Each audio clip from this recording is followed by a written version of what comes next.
বাংলাদেশ একটি নদীমাতৃক দেশ। আমাদের এই দেশে ছড়িয়ে ছিটিয়ে রয়েছে অসংখ্য নদী। যদিও বর্তমানে নদী ভরাট আর নদী দখলে বিলুপ্ত হয়েছে অসংখ্য নদী, তারপরও এখনও বাংলাদেশে যে পরিমাণ নদী রয়েছে, এত বেশি পরিমাণ নদী পৃথিবীর আর অন্য কোনো দেশে নেই। একটা সময় ছিল যখন পৃথিবী উন্নত ছিল না চলাচলের জন্য যন্ত্রচালিত যানবাহন। সেই সময় মানুষের কাছে যোগাযোগের প্রধান মাধ্যম ছিল নদীপথ আর নৌকা। কিন্তু বর্তমানে পৃথিবী উন্নত হয়েছে, সৃষ্টি হয়েছে বিভিন্ন ইঞ্জিন চালিত যানবাহন।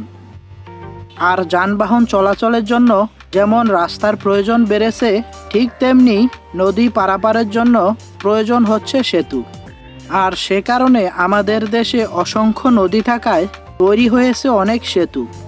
দর্শক, আজকে আপনাদের জানাবো বাংলাদেশের প্রধান 3টি সেতু সম্পর্কে, যে সেতুগুলো আকার আর আয়তনে দেশের মধ্যে সেরা সেতু। চলুন শুরু করা যাক। আমাদের তালিকার নাম্বার 3-এ থাকছে লালন শাহ সেতু। সেতুটির অবস্থান পাবনা এবং কুষ্টিয়ার মধ্যবর্তী স্থানে। সেতুটির দৈর্ঘ্য 1.780 কিলোমিটার। লালন শাহ সেতুর নির্মাণ কাজ শুরু হয় 2003 সালে, আর 18 মে 2004 সালে সেতুটি উদ্বোধন করা হয়। সে সময় সেতুটি নির্মাণ ব্যয় হয়েছিল 3,31,32,164 টাকা। নাম্বার 2-এ থাকছে যমুনা সেতু।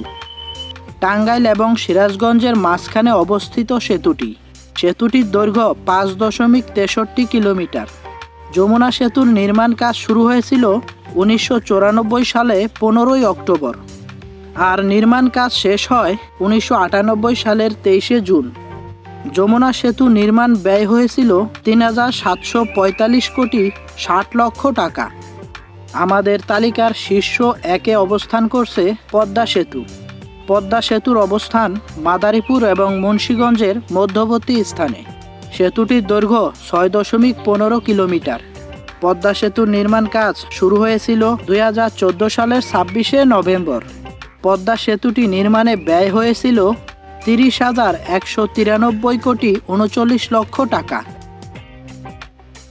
দর্শক, ভিডিওটা কেমন লাগলো তা জানাবেন, সাথে একটি লাইক দিবেন, আর অবশ্যই চ্যানেলটা সাবস্ক্রাইব করে দিবেন।